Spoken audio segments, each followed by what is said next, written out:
নমস্কাৰ। আজি এই খণ্ডত আপোনালোকলৈ কেইটামান গুৰুত্বপূৰ্ণ প্ৰশ্ন উত্তৰ লৈ আহিছোঁ। ইয়াত প্ৰথম প্ৰশ্নটো হৈছে ভাৰতৰ দীৰ্ঘতম উপনদীখনৰ নাম কি? ইয়াত চাৰিটা অপশ্যন দিয়া আছে।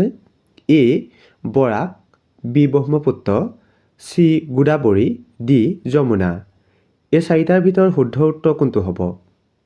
ইয়াত শুদ্ধ উত্তৰটো হ'ব অপশ্যন ডি যমুনা। ভাৰতৰ দীৰ্ঘতম উপনদীখনৰ নাম হৈছে যমুনা নদী। সাহিত্য একাডেমী বঁটা বিজয়ী প্ৰথমগৰাকী মহিলা কোন আছিল? ইয়াত চাৰিটা অপশ্যন দিয়া আছে। এ কানন দেৱী, বি দেৱিকা ৰাণী, চি অমিতা প্ৰীতম, ডি প্ৰতিভা ৰয়। এই চাৰিগৰাকীৰ ভিতৰত শুদ্ধ উত্তৰ কোনটো হ'ব? ইয়াত শুদ্ধ উত্তৰটো হ'ব অপশ্যন চি অমিতা প্ৰীতম।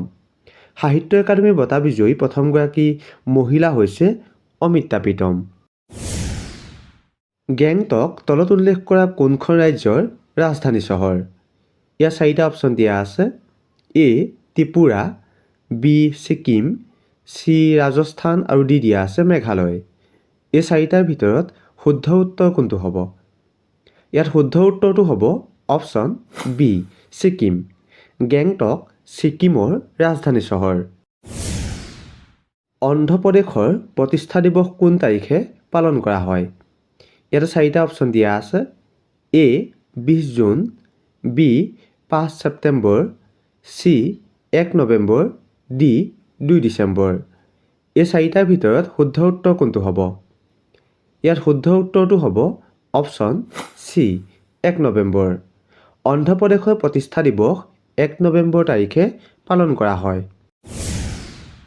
ভাৰতৰ প্ৰথম স্বাধীনতা সংগ্ৰাম কেতিয়া আৰম্ভ হৈছিল?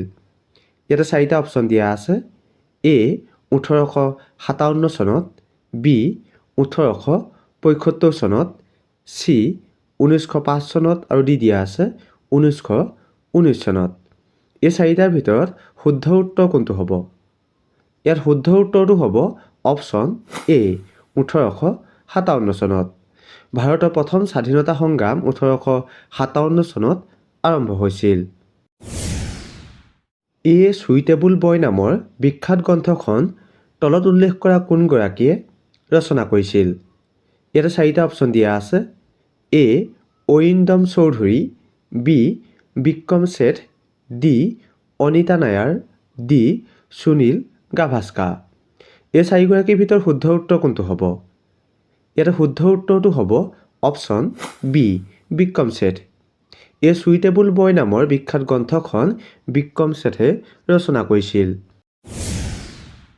পান্নালাল ঘোষ তলত উল্লেখ কৰা কোনবিধ বাদ্যৰ সৈতে জড়িত? ইয়াতে চাৰিটা অপশ্যন দিয়া আছে। এ বীণা, বি বেহেলা, চি তবলা আৰু ডি দিয়া আছে বাঁহী। এই চাৰিটা অপশ্যনৰ ভিতৰত শুদ্ধ উত্তৰ কোনটো হ'ব? ইয়াতে শুদ্ধ উত্তৰটো হ'ব অপশ্যন ডি বাঁহী। পান্নালাল ঘোষ বাঁহীৰ সৈতে জড়িত। 2021 চনত তলত উল্লেখ কৰা কোনগৰাকীয়ে জ্ঞানপীঠ বঁটা লাভ কৰিছিল? ইয়াত চাৰিটা অপশ্যন দিয়া আছে। এ নীলমণি ফুকন, বি অমিতাভ ঘোষ, চি প্ৰতিভা ৰয়, ডি কেদাৰনাথ সিং। এই চাৰিগৰাকীৰ ভিতৰত শুদ্ধ উত্তৰ কোনটো হ'ব? ইয়াতে শুদ্ধ উত্তৰটো হ'ব অপশ্যন এ নীলমণি ফুকন। 2021 চনত নীলমণি ফুকনে জ্ঞানপীঠ বঁটা লাভ কৰিছিল।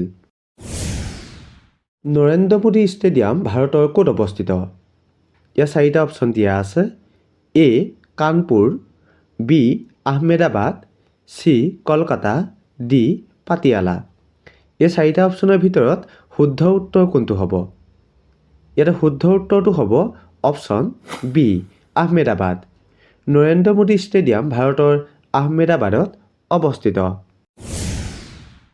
লেবাননৰ ৰাজধানী চহৰখনৰ নাম কি? ইয়াতে চাৰিটা অপশ্যন দিয়া আছে। A Lisbon, B Beirut, C Cairo, D Riga. এই চাৰিটা অপশ্যনৰ ভিতৰত শুদ্ধ উত্তৰ কোনটো হ'ব? ইয়াতে শুদ্ধ উত্তৰটো হ'ব অপশ্যন বি বেইৰুট। লেবাননৰ ৰাজধানী চহৰখনৰ নাম হৈছে বেইৰুট।